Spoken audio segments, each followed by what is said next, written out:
Welcome back to another episode of the Bourbon Lens with your host, Jake and Scott. In this week's episode, we are talking to our good friend, Pete.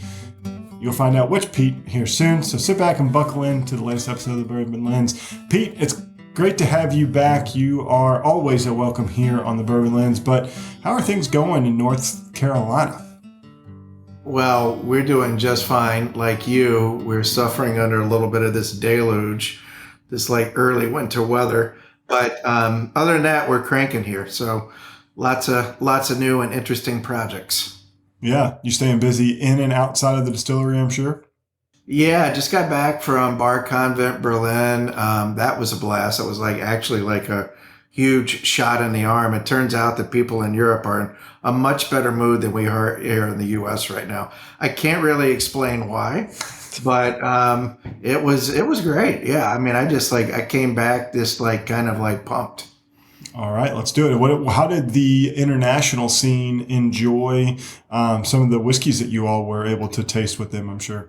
So for, you guys, kind of what the Bar Convent scene is. And if you think about Bar Convent, it's really geared more towards the trade, towards the bartenders and the on-premise. If you've ever attended, it's a huge, huge party, like Bar Convent Brooklyn. It's like 3 buildings of brands, and it's a huge party. A lot of fun, great if you're a brand, but our business is, yes, we have a brand, but the brand is really an opportunity to demonstrate what our capabilities are as a contract distiller. It's contract distilling first, and everything else kind of, comes next. But so many of our clients we're under NDA with, we don't really get to show it off, and so the brand becomes a way to show it off. So we attended Bar Convent Brooklyn this year. It was great, but we just kind of walked the show. Everybody said, man, you really need to go to Berlin, but, actually, spend the money, set up, and do the show. So we did. I was a little skeptical, but, I love doing business in Germany. I just love the culture and just enjoy the environment. But Berlin was a new scene for me. Hadn't really spent any time there. But Bar Convent Berlin was totally different than kind of what I expected. So it really did cater more towards, I wouldn't say towards folks like me who were a source, but there were a lot of brands that were very interested in talking about sourcing American whiskey, right? Yeah. And the other thing that really came out of it is that these guys are super sophisticated. They know their distillates. They really know their distillates. And, so we take our regular offering of American whiskeys, and everybody's super complimentary about, again, just the quality. And I think that the consumer in general, the brand or the market in general is more focused on quality more so than ever. But again, the level of sophistication, it was a real learning experience. So because here we go to a show in the US and everybody wants, super old. The focus is on age, not as much as it used to be, but still provenance. Okay, where is it made? And then strength, everybody wants this super high proof cask strength. And if I go to a show in the US and we don't have something that's old, super dark, and high proof, it's like, the exact opposite is what we found in Berlin. Their palate is very different. So the lower proof products really resonated. A lot of the younger products really resonated. Of course, it's a great distillate, but you don't have the tannin heavy, really oaky extractions that you get with the older products. And what we learned is that, Europeans, prefers things around, I don't mean to be overly simplistic, but the market response we got is we like the 90, to 100 proof rather than the 120 proof, right? And the younger products with less extraction, less tannins. I will tell you that the kind of, the sweetheart of the show, not just for us, but we had, that old commercial, I told a friend, they told a friend, so forth and so on. Well, that was going on. So the thing that really got the buzz around the show in Berlin was our ASM, the American Single Malt, which, we knew because we were in Dusseldorf at Pro Wine last year and a couple of other international shows that whole malt thing really, we knew it was going to be big. ASM, there's always been a lot of interest around. I was just really surprised with how much focus and attention we got on the ASM. Hmm. Yeah, I think people are craved for something new in that space, right? Obviously Scotch has been doing it forever, and then the Irish will argue that they've been doing it longer than forever, or vice versa. So it's definitely interesting to see the American spin on it, right? A lot of new charred oak, so some differences there, or it could be obviously in used cooperage. For them, the people that are used to single malts, what was the buzz that you all were getting out of that? Well, I think there's a couple of things. Number one is that, while, bourbon is near and dear to our hearts here in the United States, when we go outside the U.S., people are kind of scratching their head. They don't really understand what bourbon can be. They think, they think Jim Beam. Yeah, they think Jack Daniels, even though the folks at Brown-Forman would tell you Jack Daniels is a Tennessee whiskey, the rest of the world is going to call it a bourbon. But I think that a lot of the international market, again, kind of scratches their head when they think about corn as being the primary grain constituent. Malt is an international product. It's understood and enjoyed internationally.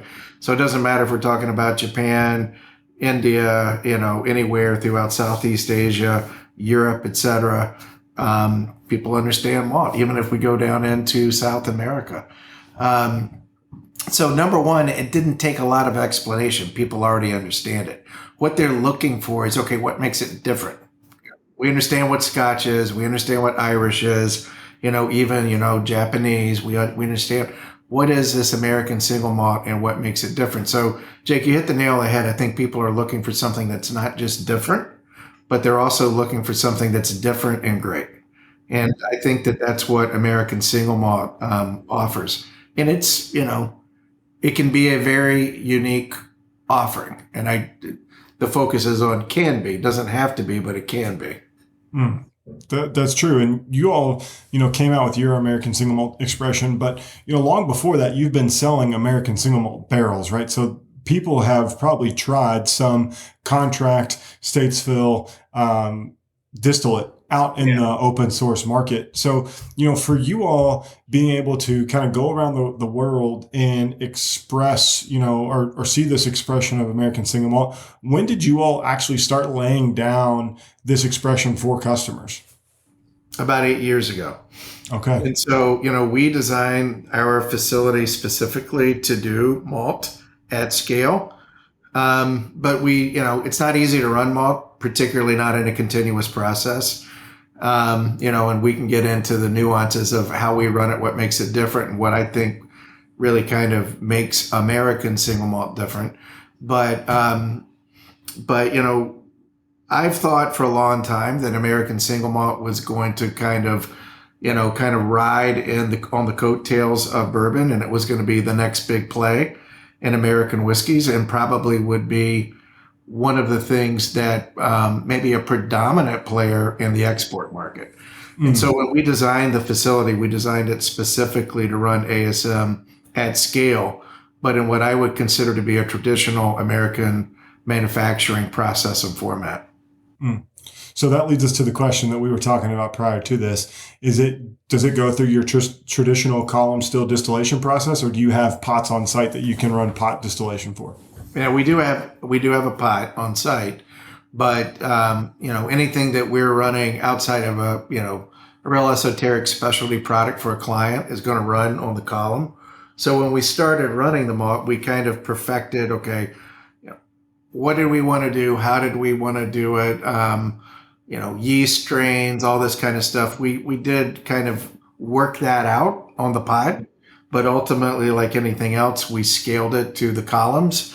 But we designed, our Vendome columns in a way that they could be controlled and run so that we could effectively run that malt. Malt is, it's going to be 34 to 38 pounds per bushel, whereas your typical, bourbon or rye is going to be 56 plus or minus pounds per bushel if we look at the mash bill. You've got all those husks, you've got that different density. It's not easy to run. It tends to blind over a continuous process. So you have to have a process that's designed to accommodate that, and you have to have controls that support that on that process. And we have all of that, but it was baked in 12 years ago when we designed the plant. But everything that we have sold, I think to date, has all been run on a column. And I'll go a step further, and just kind of give you the full production process. But when we talk about running American single malt, again, the cool thing about American single malt is that it's open. There's enough flexibility in the definition that it allows makers to kind of do it the way they want. The big thing is it's got to be malt. So we're running 100% malt. Number one is we're not using, typically any smoked or peated malt. We think that malt is a really, really interesting grain just in and of itself. So when we're running our base, even if we're going to use it for blending, it's just malt with no smoke, nothing added. But again, we're doing it in a traditional American process. So it's direct steam injection in the cooker, right? From there, we're not lautering. We're not taking that grain out, stripping the grain out. It's grain on into the fermenters, just like bourbon and rye whiskeys. The other thing is that I really like our yeast that we have kind of developed over the years, and we like the results. So we use a lot of those same strains and varieties in the malt, which produces flavors that we appreciate. And I think that a lot of people do. But, from there, it's going to go into a standard Vendome 16 tray continuous column. So we're running it, grain on, direct steam injection, continuous process, and the result is something that it's very, very different. It stands on its own. But it is not going to be something that's terribly foreign to an American whiskey enthusiast. So if you love bourbon, this is not going to be totally like off the mark. But if you're a big Scotch drinker, you're also going to understand this. So I think that it kind of straddles a space where we've taken all of the things that we love about American whiskey, but we've done it instead of with the bourbon or rye, we've done it with the malt. And that was the thing that so many of the international clients have responded to, is that it's not foreign to us, we get it, but it is unique. It's uniquely American. That's cool. Scott, you got it in your glass. Yeah. What do you think? I think it's a good playground, right? So like the version that came out as a limited release from Southern Star, 6 years, age stated, no unique barrel is my understanding, but it's a little bit higher proof. But I feel like it lends itself to like, I want to play with some different barrel finishes and like adding some additional flavors to this as well, because I think what you said, it makes a lot of sense now that I've tasted it. This is my second occasion, but it does straddle that line between traditional American whiskey with certain malt characteristics, but it doesn't go so far into like European malts. Yeah. Like, I mean, admittedly, we just recorded a podcast with Westland American Single Malt. It's way different. Well, and there's a reason for that, is Yeah. that, I think Westland does a great job. Virginia Distilling does a great job. Balconies does a great job. But so many quote unquote American single malts really lean into and give a nod to a classic European malt production process. Yep. There's nothing wrong with that. That's great. Yeah. We respect that. We just took a different approach. Yeah. Instead of like leaning into traditional Scotch production, we leaned into traditional American whiskey production and ended up with something that's totally different. Yeah. So this is intended to be, I guess, a canvas, for lack of a better term, a really great canvas to build on. So this is where you would take your maybe a smoky or a cherry smoked or a peated malt, what we would call a character malt, and blend in on top of this, and or just do some specialty barrel finishes. But you've got to have a really solid foundation, and that's kind of what this is. And that's what we wanted to release. We wanted people to see where it starts, and then we'll see where it goes from there.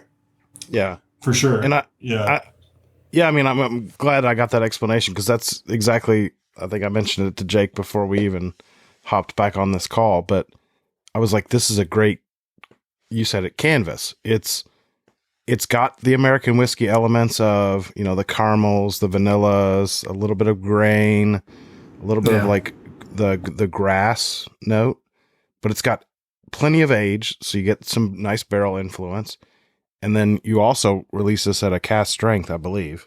But this is just under 115. I think it's 114.8.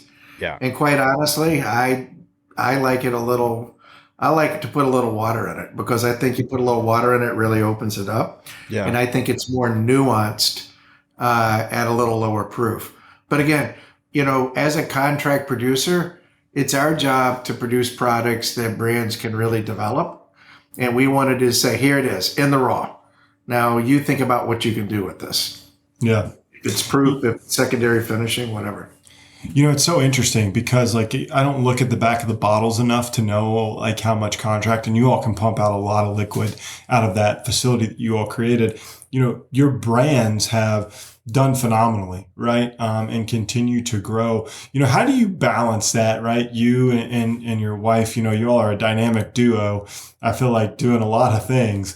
How do you balance, are you looking for marriage the advice left hand here? and the right hand? Yeah. Well, I would tell you that right now we probably do way too much. And the short answer is that we built our distillery to be a contract producer from day one. That's always been the focus. It continues to be the focus. And again, the brand is near and dear to our heart. But the brand is really an extension of the contract production. I look at, some of the other folks that are out there, and, they're doing contract productions, but, ultimately their trajectory is to be the brand. I love doing contract production. I love working with our clients. We always want to do contract production and be a part of helping other people build their portfolios. It's really interesting. Right now today, we work with 180 different unique customers and brands. And so there's always something new. There's always a new project. I get bored really easy. If I was just working on my stuff, I'm not sure I would I might have to tap out, because I think I would get bored. But the brand, again, we're super proud of it, but it gives us an ability to, without worrying about, non-disclosures and all the other stuff, just to go out and show folks what we can do, showcase our capabilities. So if we can win these double platinums, best in class, best in category for our wee little brand, we can also do this for you. Mm-hmm. Well, and that's what got me on this one. So the other kind of release that you all put out is the bottled and bond rye whiskey, right? So when you think about craft brands, if they want something craft, like having a rye whiskey that's bottled and bond, and then showcasing what you all did. And this is, again, an age-stated whiskey. I think this one's 7 years old, if I'm not mistaken, or maybe 6. But this was age-stated in the press release. I can see what you all are doing a little bit more clearly now, because when the press release came out that you all were really kind of rebranding and talking a lot more about the contract distillation, I was like, huh? What? I love their whiskey. What's going on here? Yeah. And so that deserves an explanation. I can tell you that we weren't necessarily in love with that idea, because we've been Southern Distilling Company, proud makers of Southern Star, but Southern Distilling Company, proud makers of a lot of products for a lot of people for more than a decade. Mm-hmm. And when, the marketing geniuses came to us and said, oh, well, you need to create distinction between the brand and the contract production. I was like, okay, and why? Oh, well, we think it's too regional. I'm like, wait a minute. It's too regional. Southern Distilling, that's a pretty big region. Bardstown Bourbon seems to be doing okay, and that's just like a town. That's pretty regional. I'm not sure I buy that argument. And then they were like, well, it's confusing because people see the Southern Star brand and then they see Southern Distilling and it's confusing. So anyway, we were like, okay, we also need to be making more noise. At the end of the day, that's really what drove it. At the end of the day, we have been a very, very quiet actor in this space. We've been doing really, really good work, but nobody really knows who we are. And we had to be much, much louder. And so for all of the other reasons that the marketing folks said you need to do this, the real reason, as far as I was concerned, is that, okay, we need to get out there and yell and promote what we're doing in the contract space. And this gives us an opportunity to do it. Yeah. So I don't know if the marketing people want me sharing that, but it's too late. I just did. Well, the good thing is, who are they going to call with their complaint? You or your wife? Yeah. It's and we don't have a board, so it's just me and Vienna. So it's like a very small group. Yeah. The buck stops here, literally, and figuratively. That's right. But I mean, I think the other thing is it's Statesville Contract Distilling. We're in Statesville, North Carolina, right? Makes sense. And I think that one thing that's really cool about this is that, it could be Statesville, Iowa, Statesville, Oklahoma, Statesville, whatever. Statesville speaks to America. Mm-hmm. And to American whiskey and what it can be, no matter where that brand is. It's not about us. It's not about the South or the North or the West, or even, God bless, Kentucky. It's about America, right? And so that's really kind of what promoted me to pursue it. Yeah, for sure. And so I have one other question about the contract, right? So like how are you all set up to run multiple unique mash bills? So let's say a client is like, hey, I want to run bourbon, rye, and whatever, but I also want to run I want to run a low rye bourbon and a high rye bourbon. Like how quickly and how hard is that for you all to transition over? Because we talk about the technology in Kentucky all the time. So that you all... And so it's the technology and the fact that we designed to be able to turn this guy on a dime. We are not the biggest producer out there, but we are probably the most nimble. We can turn it on and off in a heartbeat. I can literally, I can run two mash bills simultaneously because I've got two separate columns. Everything is duplicative, so, or, if we've got a larger contract, we can literally switch mash bills over the course of one shift, and that's just because, my background is design and engineering. I built manufacturing plants my entire career before I got to build mine. Yeah. And so I just put all the bells and whistles into it that I thought that, we might use, and it's come in pretty handy, because of that reason. And it's not just the ability to run different and unique mash bills. Moreover, it's the ability to really run those high wines the way that the client wants it, right? And so we can really control those stills so that we're getting low wines and levels of rectification, and we can dial that in better than most, and then get that high wine out really dialed in the way that consumer or that client wants it. But then we can duplicate it over and over and over again. Yeah, if you wanted to run it like only 14 plates instead of 16, you all can stop. We can do that. Yeah. And so there's other people in the industry that are spending a lot of time talking about technology and innovation. But, we've been doing that, just not quite as loud for, the past decade, and I would put our level of, industrial controls, automation, things that really allow us to define the nuances of these products. I mean, I'll go head to head with anybody on what we can turn out. And it's process, it's people, it's equipment, but you put the best tools in the wrong hands, you don't get a great result. So it takes all three of those. 100%. And it's shown out because let's take Brothers Bond, right? Because you all did a collaborative partnership. And so that's not under NDA. With the regenerative farming and agriculture. Their latest release that we just put in bottle a couple of weeks ago. There it is. Yeah. So, the guys have been doing good stuff, but it's also winning awards. And so your all's bottles or liquid in bottles has been successful nationwide, and people like them trust you all to continue to make sourced great product for the contract product, not source contract product for them that meets their standards and what they want in a bottle of bourbon or rye whiskey. You know Ian, and Ian wants it really, really specific. Yeah. So what's interesting is that the other thing is that we control a lot of barrels, so we've got 75,000 barrels that we can control, different mash bills, different ages, different cooperage.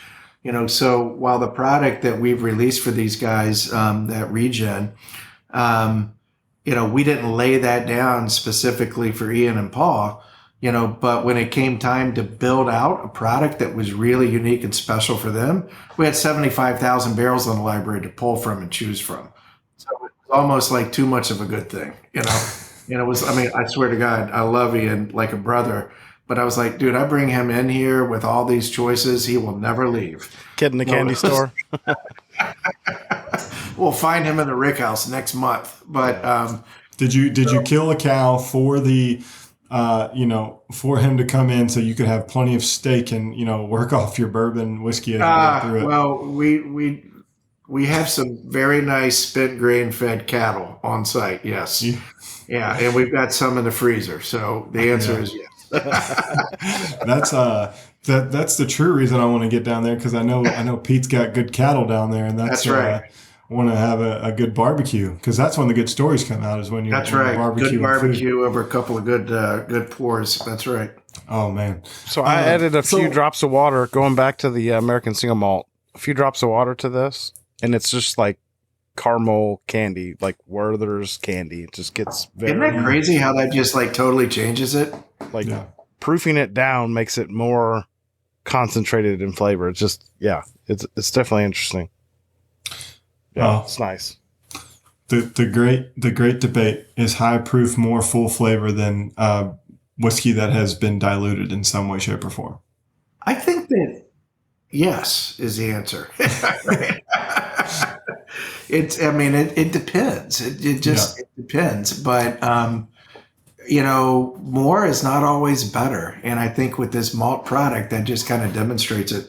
So anytime I'm tasting somebody, I was like, yeah, it needed to be cask, but take that cask and then just dilute a little bit, and you're going to find it just really metamorphosizes. Yeah. Now, the other thing about this product, I should have told you, I think this is your second sample that you guys have gotten. So I think you got maybe a sample that we did for that LTO that we did with Bruzel. So that was 100% new oak, right? What you guys are sampling now, or at least Scott is, Jake, we need to get you a sample. He doesn't live too far from me. Just couldn't arrange for pickup. Well, now you got those tires inflated. You can go by and pick them up, right? But this is a blend of new and used oak.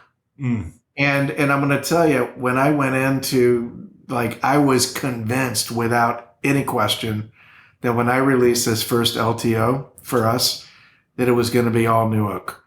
And then I went into my blending lab, which is my bar at my kitchen table, right? And I was like, oh man, I was wrong. This has got to be a blend. It's got to be a blend of old new barrels, old new cooperage. Mm-hmm. Well, it's a nice thing when you have a lot of extra barrels, you have some way to fill some of those back up on the back end, right? That's right. If you're running, is it used bourbon? That's a used bourbon barrel. And everything that we're doing, over the last 4 or 5 years has been going into our Paragon casks or Wheated bourbon casks. But what you were sampling there, the used barrel was Weller. That was a Weller barrel. Oh, cool. That we sourced. Yeah, the weeded secondary barrels tend to do pretty good. I feel like, with the sweetness perspective. I wish more people would play with rye secondary barrels, like ex rye barrels. I think that would lend a lot of cool flavors, like the citrus notes into that. But you've got time, man. It's a good idea. I have not done that, but I'm just going, oh, that's a good idea for a third quarter LTO. We should start working on that. Especially, remind me, Jake, but you're drinking the rye, right? Mm-hmm. Yeah, the rye to me, what I recall was a big pop of orange, like that citrus. Just it's orange and caramel. It's got like kind of that like nice. It's a meatier one. Like it's meaty on the palate. It's not as astringent or like spicy. It's more fruity and citrusy. So I think it would lend really well, like getting a little bit of that tannin extract in there with that. If the barrels are slightly wet, it could be really good. Mm. So the rye, did we talk about the mash bill on this at all? No, we haven't. Are you interested? Yes. Well, no, Pete, we're not interested at all. We fire away. I'm just trying to be respectful. Give us all the details. Hanging up right now. See you later, guys. So, I mean, I'm just curious. What do you taste here? What would you compare it to? I would tell you it's not a typical mash bill. It's typical for us, but it's not typical necessarily for the industry. So I would compare this to the closest thing I can tell you that this smells like is Outrider, which is from Wyoming Whiskey, which is a 49% rye bourbon or rye whiskey. Like it's like Steve Nally said he would not make a rye whiskey ever. He held true to that and made this kind of like monster. So like I would say this is probably a 60% rye, 30% kind of deal. Like that's kind of, because it does lean to a little bourbon note to it. You know like, how I would respond to that, Jake? What? You've got a really good palate. Yes. Oh, don't make his head bigger than that already is. Oh, trust me, this hat barely. Look how big that hat is. Yeah, take the hat off. It's getting ready to blow up. Oh, so this is a barely legal rye. Right? Yeah. So it's a mash bill. We all know it's just not like super prevalent. It's a 51-39-10, 51% rye, 39% corn, 10% malted barley. So, it's without naming names, there's not a lot of products that have that mash bill, but we probably all know who they are. And super unique. But, everybody said, well, why do you make what you make? Well, when I was laying down wheated bourbon, everybody was like, you're crazy. Why are you laying down all this wheated bourbon? It's because I love wheated bourbon. So I'm going to make wheated bourbon. And now today it's like, oh, sure, I'm glad I made wheated bourbon because people like it, right? Yeah. Same thing with the rye. No shit. When we were deciding, a decade ago, what are we going to do? We went to the liquor store. We bought literally like 28 bottles of rye, everything that we could find. And we just started blind sampling. And then ultimately we ended up with this bad boy, which was that barely legal 51-39-10. And that's become kind of our cornerstone. Mm-hmm. Yeah, I like it because it gives all the good stuff of the rye and then just tracks what like kind of turns people off on rye, which is that like high spearmint pine solly note. Like you don't get that because it's not all that spice. It is more of the creme brulee type of experience. It's accessible, right? Exactly. It's an accessible rye. It's not an acquired taste. My dad always said, my God, we're supposed to be having fun. If you got to acquire a taste for it, why do it, right? You shouldn't have to work to enjoy it. And this is one of those ryes that you don't have to work to enjoy it. It has just enough spice to pump through like in an old fashioned or something like that. But it's not too much. So it's not abusive, right? And what's interesting is that when we have our tour guests come through here to the distillery, quite often, a lot of times it's guys and they're dragging their significant others, through and like, I don't like whiskey. I don't like bourbon. It's amazing how many women who are not big whiskey fans really, really gravitate towards this product, which you would not expect the undeveloped palate to, oh, I like rye, but it's a different kind of rye. It's almost like the rye knocks off some of the edges of the corn that people might not like. And then the corn knocks off some of the rougher edges of the rye, which people don't like. You know what? I've never thought about it that way, but I think that you're exactly right. Yeah. I think you're exactly right. Well, the last thing I'll add is having a high barley content gives it the viscosity and the mouthfeel that you want out of this. So it does make it approachable. It's not like that astringent burn. So the mash bill lends itself to a very drinkable whiskey, right? I think sometimes we think of sharp edges as a good thing because that's how people pick single barrels or whatever. But like sometimes we miss out on the fact that like if you've created a really nice distillate with a really nice blend of product, that roundness is actually what you're searching for. I just had Jared Record in here from Barrel King. Matter of fact, he's been texting me while we've been on this call. I don't know if you know Jared, but super, super great guy. He and his wife, Rachel, and of course they do just great blends. But they were in here Friday, and we're doing a little project with him, and it was just like, okay, this is what he gave us to work with had a lot of sharp edges. Mm-hmm. And we were both like, we just need to hug this. We need to like put our arms around this and round it out. And what was super interesting is that we went to a 70-20-10 ride that I had done for a client that didn't take delivery. And I'm glad he didn't, because it turned out to be one of the best products that we've ever made. And that rye just completely rounded it out. Mm-hmm. So I would agree with you. Sharp edges are good, but they get to be a little uncomfortable sometimes, right? For sure. And it's fun as a fun project to have a pour here and there of.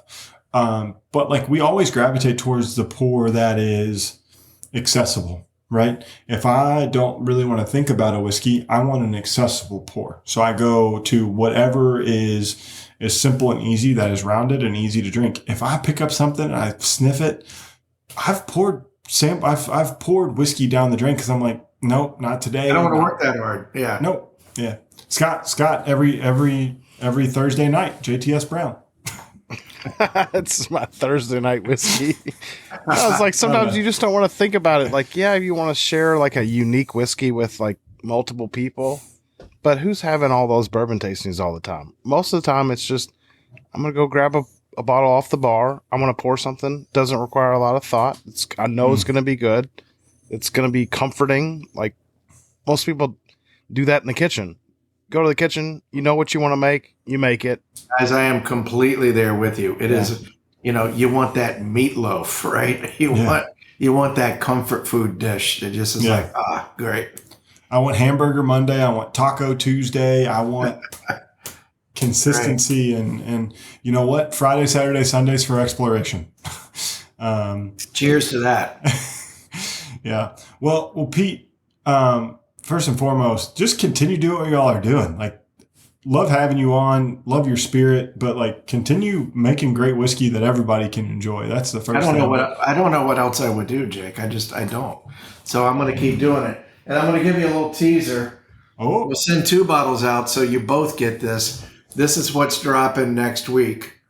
Okay. So this is our Paragon finished in honey barrels. Ooh, I did like the first honey. I like the first honey a lot. I swear to God, this is better than the first honey. And that first honey, it was kind of a mistake. We pissed off a lot of people because we didn't make enough. But we dumped 10 barrels in this blend, 10 barrels of Paragon. It's really, really good. I'll put it in the mail tomorrow. You guys will have it. But enjoy it. Look at the color. It's like, oh my gosh, gorgeous. Mm.